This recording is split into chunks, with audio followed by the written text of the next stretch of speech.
যাব। প্রিয় দেশবাসী, ভাই ও বোনেরা, আসসালামু আলাইকুম। আজ দুঃখ ভারাক্রান্ত মন নিয়ে আপনাদের সামনে এসেছি। বাংলাদেশের সার্বিক পরিস্থিতি আমাদের সকলকে ব্যথিত করে চলেছে। চারপাশের বাতাস ভারী হয়ে উঠেছে। শ্বাসরুদ্ধকর পরিস্থিতিতে দেশের জনগণ হাঁসফাঁস করছে। আজ দেশের জনগণের সামনে একটি প্রশ্ন: বাংলাদেশ কোথায় গিয়ে দাঁড়িয়ে আছে? কোন দিকে যাচ্ছে? দেশি বিদেশি ষড়যন্ত্রের মাধ্যমে জননেত্রী, সফল রাষ্ট্রনায়ক শেখ হাসিনার নেতৃত্বে পরিচালিত সরকারের হটানোর মাধ্যমে বাংলাদেশ তার গতিমুখ হারিয়েছে। আর্থ-সামাজিক অর্থনৈতিক অগ্রগতিতে আন্তর্জাতিক পরিমণ্ডলে বারংবার প্রশংসিত বাংলাদেশ আজ অস্থিতিশীলতার চোরাবালিতে ডুবে গেছে। আজকের বাংলাদেশের সবকিছুর চেয়ে বোধহয় মানুষের জীবনের দামটাই কম। এটা শুধু শিক্ষার্থীদের আন্দোলনের আড়ালে মেটিকুলাস ডিজাইন করে শিক্ষার্থী ও হাজার হাজার পুলিশ বাহিনীর সদস্যদের হত্যা করে একটি নির্বাচিত গণতান্ত্রিক সরকারকে হটানো হয়। এরপর ডক্টর মোহাম্মদ ইউনূসের নেতৃত্বে একটি গোষ্ঠী অবৈধ ও অসাংবিধানিক ভাবে ক্ষমতা দখল করে। এই অবৈধ দখলদার গোষ্ঠীর প্রত্যক্ষ মদদে একটি খনি গোষ্ঠী লুটেরা নির্বিচারে আওয়ামী লীগের নেতা কর্মীদের উপর হামলা চালায়। তাদের বাড়িঘর, ব্যবসা প্রতিষ্ঠানে হামলা, ভাঙচুর, লুটপাট ও অগ্নিসংযোগ চালায়। হাজার হাজার আওয়ামী লীগের নেতা কর্মীদের হত্যা করা হয়। পাশাপাশি রাষ্ট্রযন্ত্রকে ব্যবহার করে বাংলাদেশ আওয়ামী লীগ সহ মুক্তিযুদ্ধের পক্ষ শক্তির প্রগতিশীল মানুষদের উপর অবর্ণনীয় দমন পীড়ন, নিপীড়ন, নির্যাতন চালিয়ে যাচ্ছে। বঙ্গবন্ধু কন্যা জননেত্রী শেখ হাসিনা ও আওয়ামী লীগের নেতাকর্মী এবং কেন্দ্রীয় 14 দল সহ প্রগতিশীল চিন্তা চেতনার ব্যক্তিদের বিরুদ্ধে মিথ্যা, বানোয়াট, ভিত্তিহীন ও মন গড়া রাজনৈতিক হয়রানিমূলক হত্যা মামলা দেওয়া হয়েছে। সেই সব মৃতদের অনেকেই জীবিত আছে। টাকার প্রলোভন দেখে মামলার বাদী বানানোর পরিকল্পিত কৌশলের গোমরও ফাঁস হয়েছে। এই অবৈধ দখলদার সরকার রাজনৈতিকভাবে উদ্দেশ্য প্রণোদিত হয়ে প্রহসনমূলক বিচারের মাধ্যমে বঙ্গবন্ধু কন্যা, সফল রাষ্ট্রনায়ক, সফল প্রধানমন্ত্রী শেখ হাসিনাকে যে ফাঁসি দেওয়ার সিদ্ধান্ত নিয়েছে তাও ইতিমধ্যে প্রমাণিত। বাদ বিচারহীনভাবে চলছে গণগ্রেপ্তার। মব সন্ত্রাসের মতো অভিনব এক ত্রাসের উপাদানের সাক্ষী হয়েছে বাংলাদেশ। এই অবৈধ দখলদার সরকারের বিরুদ্ধে কেউ কথা বললেই তার উপর অত্যাচারের খড়গ নেমে আসে। সনাতনী ধর্মাবলম্বী বৌদ্ধ, খ্রিস্টান সহ অন্যান্য সম্প্রদায় ও জাতিগোষ্ঠীর বাড়িঘর, ব্যবসা প্রতিষ্ঠান ও ধর্মীয় প্রতিষ্ঠান এবং তাদের উপর গণহত্যা চালানো হচ্ছে। আওয়ামী লীগের নেতাকর্মী সহ এসব হত্যাকাণ্ডের শিকার হওয়া পরিবারের সদস্যদের বিচার চাওয়ার অধিকারটাও কেড়ে নেওয়া হয়েছে। মহান মুক্তিযুদ্ধের মাধ্যমে প্রতিষ্ঠিত বাংলাদেশের বৈচিত্র্যময় ও সমন্বয় সমাজকে ধ্বংস করে সাম্প্রদায়িক সম্প্রীতিকে গভীর সংকটে ফেলে দিয়েছে এই সরকার। বাংলাদেশের অগ্রযাত্রার অভিমুখ বদল করে একাত্মবাদিতা কায়েম করার লক্ষ্যে সাম্প্রদায়িক শক্তিকে পরিপুষ্ট করা হচ্ছে। বাংলাদেশের জন্মের ইতিহাস মুছে ফেলার পায়তারা করা হচ্ছে। রাষ্ট্রাচার থেকে মুক্তিযুদ্ধের ইতিহাস ও ঐতিহ্যের সঙ্গে সম্পর্কিত দিবস যেমন ঐতিহাসিক 7 মার্চ সংবিধান দিবস, 15 আগস্ট জাতির পিতা বঙ্গবন্ধু শেখ মুজিবুর রহমানের শাহাদাত দিবস বা জাতীয় শোক দিবস সহ অন্যান্য গুরুত্বপূর্ণ দিবস সমূহ বাদ দিয়েছে। জয় বাংলা জাতীয় স্লোগানের রায়ের উপর স্থগিতাদেশ দেওয়া হয়েছে, কিন্তু যে স্লোগান বাঙালির অস্তিত্ব জানান দেওয়ার অনুরণিত হয় সে স্লোগান রুদিবে সাধ্যকার। বাংলার শহর, নগর, বন্দর, গ্রামগঞ্জে জয় বাংলা ছড়িয়ে গেছে। জয় বাংলা গণমানুষের অবিভাজ্য বোধ থেকে রস আস্বাদন করছে নতুন আঙ্গিকে। ধন্যবাদ ও কৃতজ্ঞতা জানাই আওয়ামী লীগের নেতাকর্মী এবং মহান মুক্তিযুদ্ধের চেতনায় বিশ্বাসী দেশপ্রেমিক মানুষদের, যারা মৃত্যু ভয়কে উপেক্ষা করে মুক্তিযুদ্ধের আকাঙ্ক্ষা বাংলাদেশ বিনির্মাণের সংগ্রাম চলমান রেখেছে। প্রিয় ভাই ও বন্ধুগণ, আজ বাংলাদেশ গভীর সংকটকাল অতিক্রম করছে।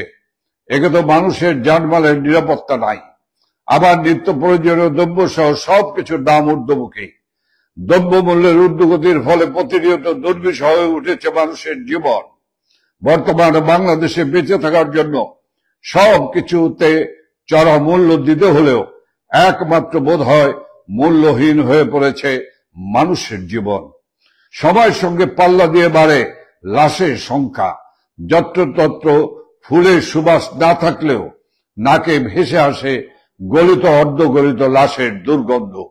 এই অবৈধ দখলদার গোষ্ঠী দেশ ধ্বংসের যে সূক্ষ্মোপায় তারা করছে, তার প্রমাণ তাদের প্রতিটি পদক্ষেপ। আন্দোলনের সময় মেটিকুলাস ডিজাইনের অংশ হিসাবে রাষ্ট্রীয় গুরুত্বপূর্ণ স্থাপনার সময়ে অগ্নিসংযোগ ও ধ্বংসযজ্ঞ চালিয়েছিল। তারই অংশ হিসাবে সচিবালয়ের মতো সুরক্ষিত জায়গায় অগ্নিকাণ্ড সংগঠিত করা হয়েছে। সরকারের লাগামহীন স্বেচ্ছাচারিতা ও দুর্নীতির প্রমাণ নিশ্চিহ্ন করতে এমন নীলনকশা কিনা আমরা জাতির কাছে সেই প্রশ্ন রাখছি। উল্টো এর মধ্যে সরকারের পক্ষ থেকে ষড়যন্ত্র তত্ত্ব আবিষ্কারের অপচেষ্টা করা হচ্ছে। সব জায়গায় আওয়ামী লীগের ভূত দেখার মতো দৃষ্টিভঙ্গি থেকে সরকারের কেউ কেউ আওয়ামী লীগের নেতা কর্মীর উপর দোষ চাপানোর অপতৎপরতা চালাচ্ছে। অথচ আওয়ামী লীগের নেতা কর্মীদের যেখানে বাড়িতে থাকতে দেওয়া হচ্ছে না, রাজপথে নামতে দেওয়া হচ্ছে না, মব সন্ত্রাস বা বিভিন্ন দলের ক্যাডার ও সন্ত্রাস বাহিনী লেলিয়ে দিয়ে বাদ বিচারহীন ভাবে যাদের জীবন কেড়ে নেওয়া হচ্ছে, তারা সচিবালয়ের মতো সংরক্ষিত এলাকায় প্রবেশের সুযোগ পাবে? এ ধরনের কথা বলা বাতুলতার সামিল। সচিবালয়ে শুধু সিসিটিভি ক্যামেরা না, নাইট ভিশন ক্যামেরাও আছে, তাতে ভিডিও ফুটেজ থাকার কথা। সেই ভিডিও ফুটেজ আমরা জাতির সামনে প্রকাশ করার দাবি জানাচ্ছি।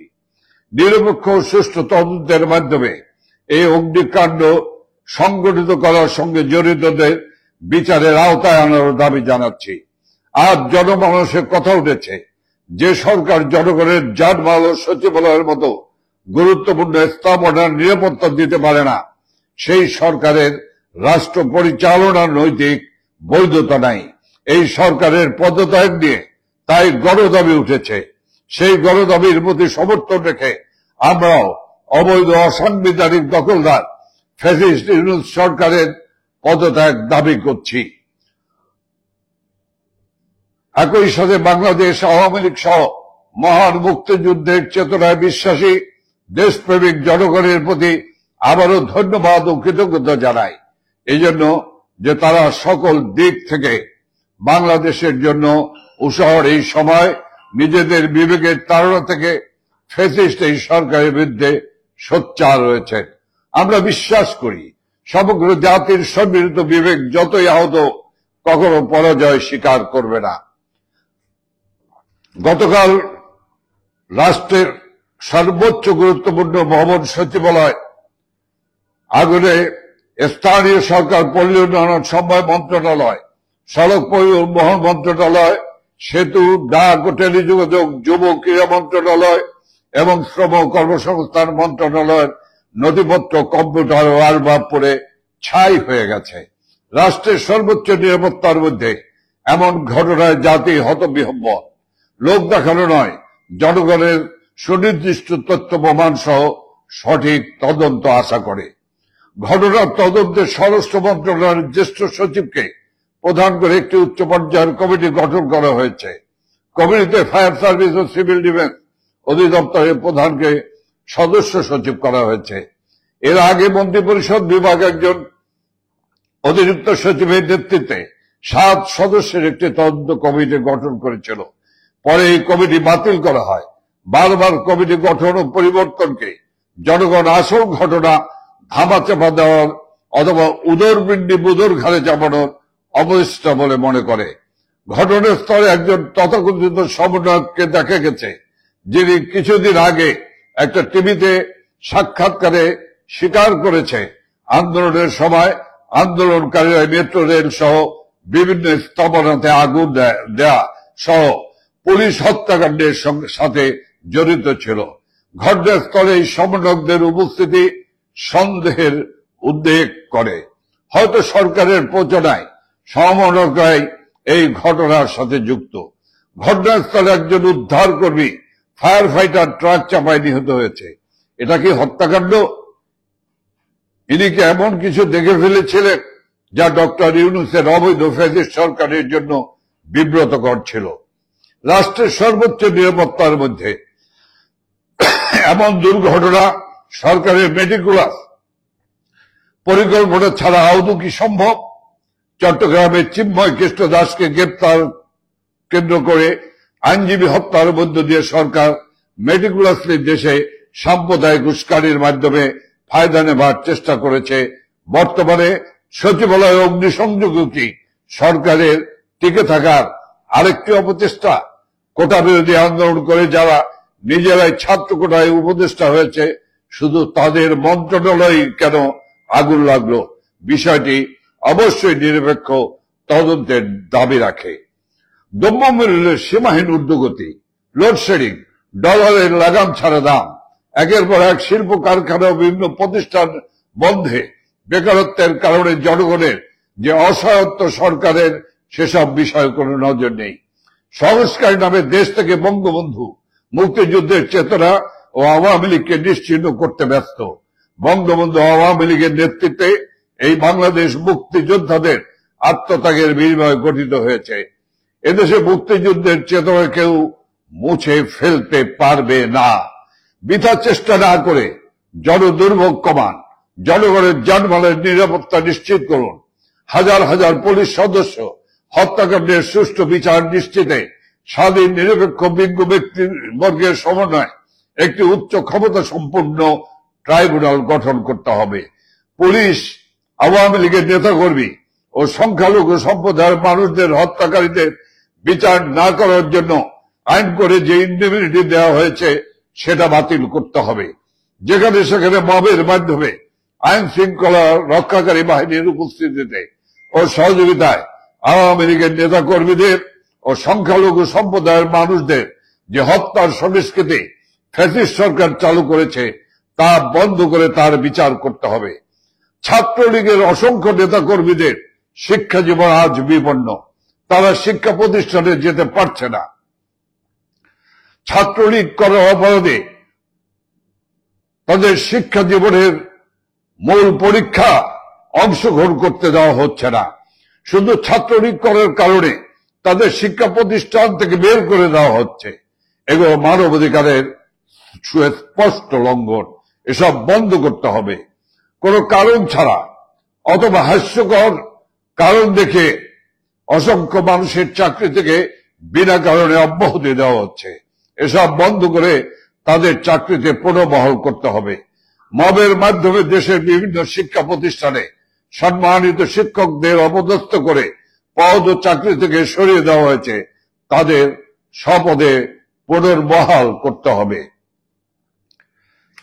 ইজতেমা ময়দানে ধর্মীয় উন্মাদনা বিভাজন সৃষ্টির মাধ্যমে আনুমানিক 150 জনকে হত্যা ও আরো শতাধিক মানুষকে পঙ্গু করে দেওয়া হয়েছে।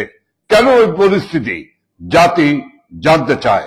বান্দরবনের আদিবাসী পল্লীতে অগ্নিকাণ্ড, ব্যাংক ডাকাতি, মেঘনার ট্রলারে 7 জনকে লোমহর্ষক হত্যাকাণ্ড সহ অসংখ্য ঘটনার সাক্ষী আজকের বাংলাদেশ। সুপ্রিয় ভাই এবং বোনেরা, বঙ্গবন্ধুর সোনার বাংলাদেশ গড়ে তোলার লক্ষ্যে বাঙালি জাতিকে আবার শেখ হাসিনার নেতৃত্বে ঐক্যবদ্ধ হতে হবে। বাংলাদেশকে একটি উন্নত জাতি হিসেবে গড়ে তুলব আমরা। আসুন আমরা সকলে মিলে বঙ্গবন্ধু কন্যা, সফল রাষ্ট্রনায়ক, সফল প্রধানমন্ত্রী জননেত্রী শেখ হাসিনার নেতৃত্বে দেশটাকে গড়ে তুলি।